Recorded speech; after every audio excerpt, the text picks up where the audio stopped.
You know, I always thought that when I eventually saw Adam Sandler's butt, it would be in one of the worst comedies of the year. Little did I know it was going to be in the best drama of the year.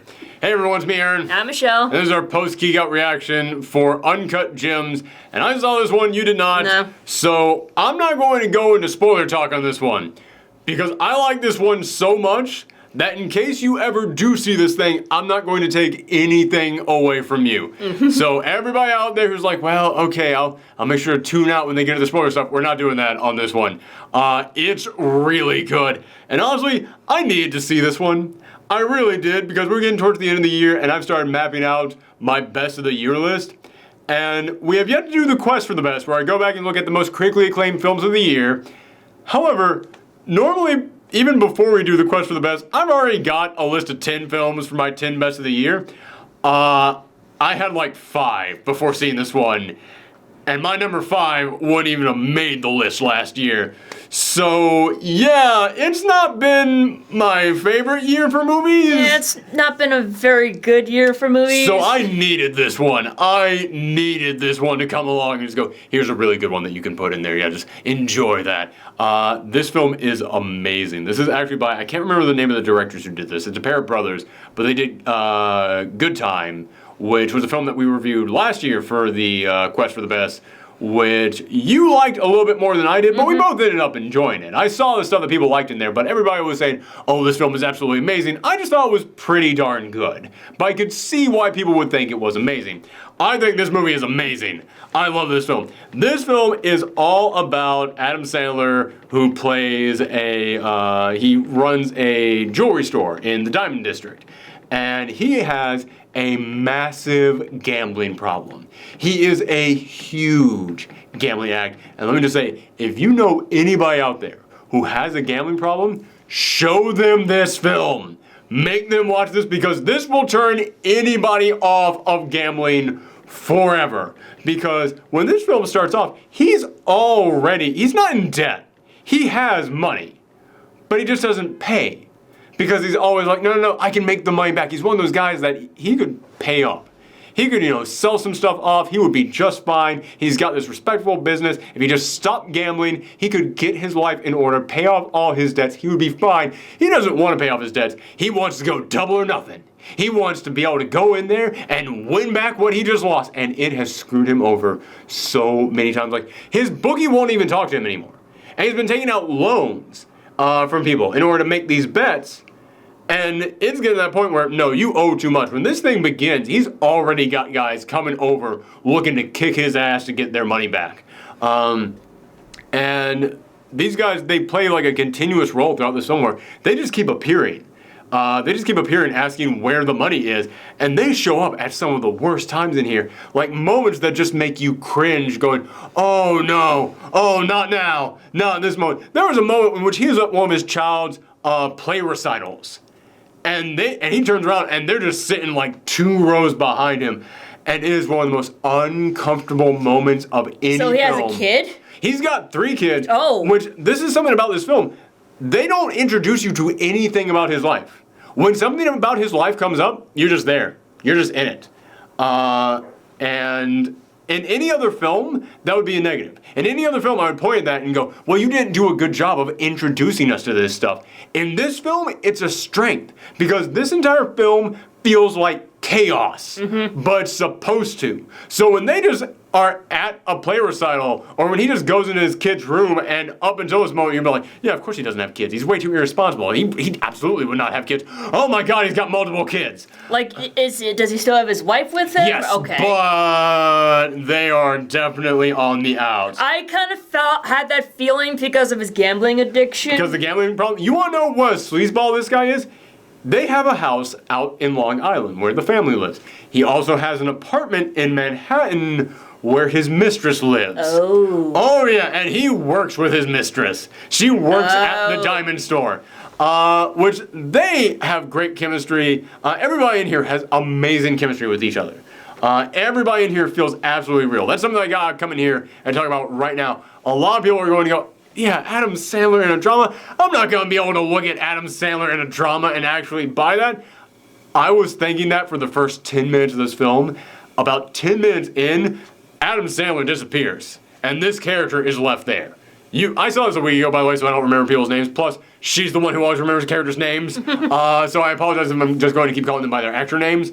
But yeah, you just completely forget that is Adam Sandler. He becomes a character in here. There is going to be a lot of head spinning when Adam Sandler gets nominated for Best Actor at the Oscars this year. Well, I feel like when it comes to drama, he actually goes into his. He's tried dramas before. He's done dramas before, and he's really good at them. But it's with a comedy, it's it's I just gotta act like a big stupid asshole, and everyone will love me. And everybody gives me money. Which, man, you want to talk about this film being a metaphor for his career? I know everybody says Funny People is a metaphor for his career because he's playing an actor who does shitty movies that he's way above. No. This is a metaphor for his career because he could stop doing this shit that gets him in trouble anytime. He can stop at any time, but he just can't help himself. He's got to go back in there and do another Rob Schneider film with a funny voice. He can't pull himself away from that. Although, to be fair, it's been a while since he's done a movie. Yeah, I think everybody has kind of turned on Rob Schneider at this point. And when you find out more about Rob Schneider as a person, rightfully so. Yeah, he's not one of those actors that's no, man, he's not Brendan Fraser. That's no, man, he's actually really good. And it's a shame that nobody gives him work anymore. It's, he's gonna roll in something that's good. Hopefully that'll bring his career back on. No, he's one of those banished to the Phantom Zone kind of actors that's no, you know what you did. So yeah, this is not about Rob Schneider. This is about Adam Sandler, the guy who is saving his career with this film. Yeah, he does an incredible job with this. And you're right, he has done dramatic performances before. But even compared to his other dramatic performances, this is incredible what he pulls out here. And as I said, if he doesn't get nominated at least, let alone win, it's solely because of people's prejudices against Adam Sandler. It's yeah, but he did all those goofy movies. We're not gonna put him in this thing. Yeah.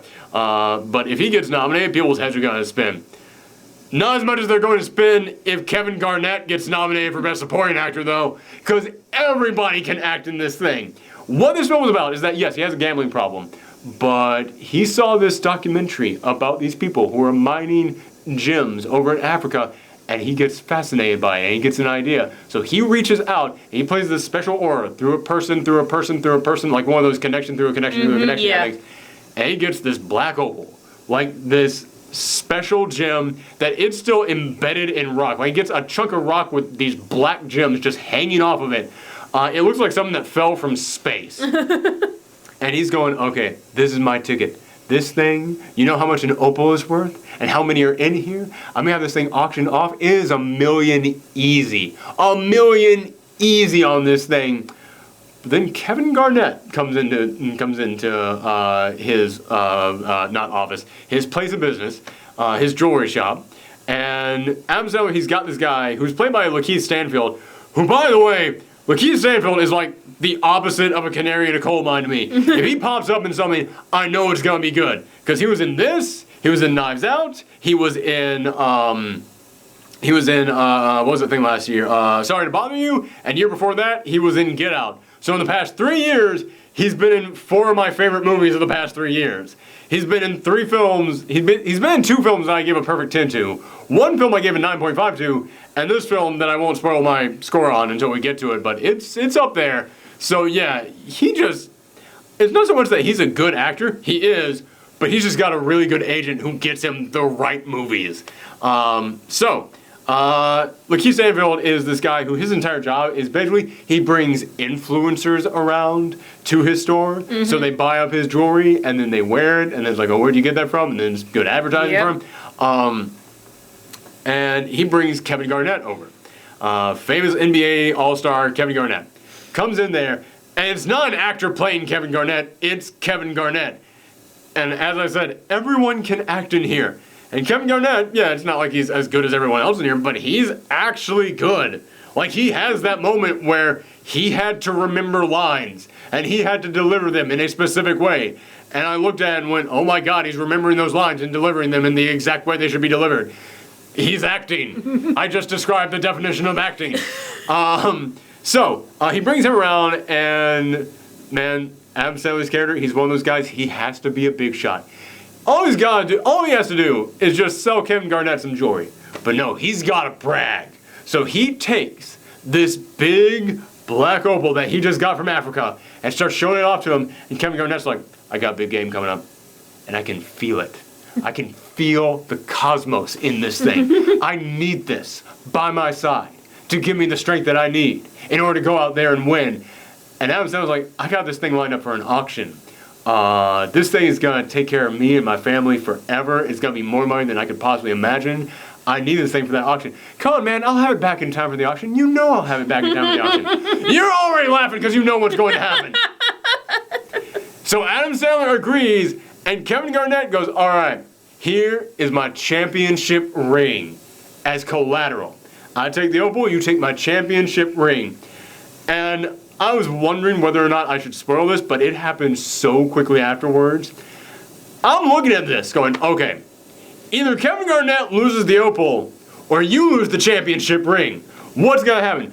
Very first thing that happens, he takes the championship ring down to a pawn shop, pawns it off, and goes, all right, hold that for me until Friday. I promise you I'll have the money for it back on Friday. I'll bring him back the money plus the vig on top. You give me some money for it now. Immediately takes that money over to his bookie, places a bet for it. Mm-hmm. Oh my God. Like, you were watching this scene going, okay, who's going to screw up what? And before you can even finish that thought, Adam Sandler just ruins this.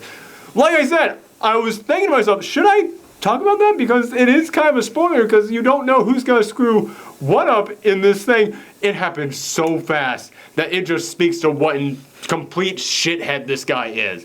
What a complete screw up this guy is. But, of course, you do know what's going to happen as well. The opal doesn't make it back on time. Mm-hmm. It's one of those things where it's like, okay, well, this was supposed to be here. Yeah, no, man, I didn't get it back for you. Kevin still got it. Well, tell Kevin to get his ass down here. Kevin's down in Philly right now. Well, then drive me down to Philly. That's a 2-hour drive, man. I just can't. You better drive my ass down to Philly. It's one of those. This becomes one of those films where everything that can go wrong just starts going wrong. Like from this point on, you can't imagine like how Murphy's bad. Law. Oh, to the nth degree. Like I said, the worst possible time that something can happen, something is going to happen. Like I said, he goes to one of his kids' plays, and just the bookies are there, and they just start beating the shit out of him in the parking lot of his kids' play. And like, they don't stop there. I'm not gonna say everything that they do. I'm gonna like start getting really vague with the spoiler stuff in here, but I do have to like point some things out to let you know what an awful situation this guy keeps finding himself in, but you can't feel too bad for him. Because like, we know that this is all your fault. We've seen it happen. Who the hell in their right mind, when they get Kevin Garnett's ring, would immediately pawn that shit off so they can place another bet when you need to sell this opal for $1 million to pay off all your other debts? Yeah, there are just so many things that go wrong. Like, there is one thing in here where they go back down there to Philly to go into the locker rooms to find Kevin Garnett so they can talk to him. Lakeith Stanfield starts moving towards the locker rooms. Adam Sandler decides to fuck off and goes over and grabs a basketball from the guys who are trained, shoots up, yeah, he makes it, yeah, 2 points, all right. Hey, where'd you go? What? Hey, my friend just went back there. No, man, I didn't see you with him. I saw you over there. And like, all you had to do was walk from A to B, you idiot, and you would have solved all this shit. It is amazing how much they fucked this up. Normally when I say that, I'm talking about the director screwing up the movie. No, I mean specifically Adam Sandler's character just ruining his life over and over and over. And he's such an asshole that you keep looking at him going, how do you not realize your problem is here? But there comes that moment in there where he gets the big emotional moment. He gets the big emotional speech about, I'm such a screw up and why am I screwing everything up? And I make everything worse. That's the scene that they're going to play at the Oscars. Because, oh my God, the acting in that scene is perfection. It is so goddamn good. And this is a film where you're not going to feel happy watching this movie. You're going to feel tense. You're going to feel super uncomfortable. But dude, that's kind of what you do in dramas. And oh my God, you were just on pins and needles throughout this entire movie. This, again, I'm going to keep some stuff vague here, but when they get to the actual auction scene, because that auction, it's the Chekhov's gun. It's sitting there the entire time. we know that auction is coming. We know it's gonna come up. We know that's the big important thing that this is all leading to. That entire sequence, from like the second he arrives, stuff starts going wrong, and then when it actually gets to the auction scene itself, it is one of the tensest scenes I have seen in anything this year. The actual auction is one of those things that I was just sitting there like dabbing my head, like, oh man, oh, I don't know how this is gonna turn out, but nothing's good. Oh man, oh, one of these options is still better than the other though. But oh my god, I don't even know if you're gonna get that option in there.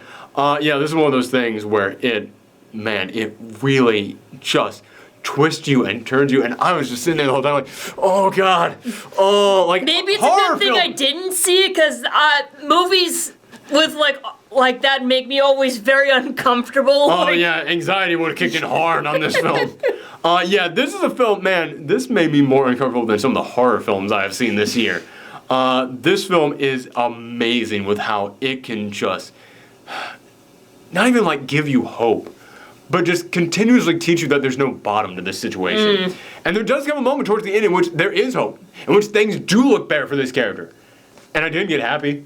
I got more tense at that moment when things started to get better for him, because I kept looking at this and just going, I know how this movie works. Things aren't going to turn around all of a sudden. Things aren't just going to work out for you. When's all this going to go wrong? And how wrong is it going to go? Yeah, and I'm not going to say anything more about where this story goes, but oh my god, it is when things just blow up in here. And it's nothing but a series of blow-ups. But the bigger the explosion, the bigger it hits you. Just how much it can just make you get into that scene and just get so invested, and you'll want to see what's going to happen in there, but you know it ain't gonna be good, and you know it's gonna hurt you. But this movie, it just grabs you and it does not let go. I found this movie to be amazing. It is, listen, I'll go ahead and let you guys know right now. My number one movie of the year is Avengers Endgame, because I'm a big comic book nerd, and that gave me all my good comic book goodness in there. And also, it was a movie that took 10 years to lead up to, and I'm just really flat out impressed by that. I'll just say that. But if it wasn't for that, this is my number one movie of the year, like easily. Like, wow. I don't even have to think about it. This is a 10 out of 10. I have zero complaints with this movie. Like, I tried to find something to nitpick. I got nothing. I love this entire film. Because even like when there was a scene in which I was like, what's the point of this scene? Oh, now I get, okay, point comes around. The only thing that I can really see people being upset with is the ending. Again, no spoilers on this one, but to be as vague as possible, I think a lot of people are going to be torn on this ending. I love this ending. I think it absolutely works. I will not say why I think it works, because that does get into the spoilery stuff in there, but it's one of those in which I went, there is no other way I could have seen this going. Yep. Yeah, I am 100% behind that. Yeah, this is, man, I really enjoy this. This is one of those movies that actually, like, it energized me. When I got out of this, I went, I'm so glad that I review movies for a living. I'm so glad this is what I actually do. Like, I have seen a lot of this, and it's fine, like, in a row. And I needed this film to kind of, like, remind me of why I want to do this. So yeah, if you guys have seen Uncut Gems, let me know what you thought in the comments down below. If you have not seen it, don't read the comments down below, because I said there's a big thing that shouldn't be spoiled at the end, so you know people are going to do it. That's just how it works. But go out there and see this thing. It's great. It came out in limited release last week, but we're reviewing it this week because I think it comes out in wide release this week. So, you know, if you get tired of seeing Star Wars, then you really don't want to see Cats. Uncut Gems. But thank you guys very much for tuning in. We may review Cats tomorrow. Maybe. If we don't, because we've already reviewed 2 things this week, but if we do end up reviewing Cats tomorrow, then come back for that. But if we don't, then we will definitely review it in 2 weeks for the annual Gauntlet of Garbage, where we go back and watch the worst movies of the year. But thank you guys very much. Come back next time. Bye. Bye.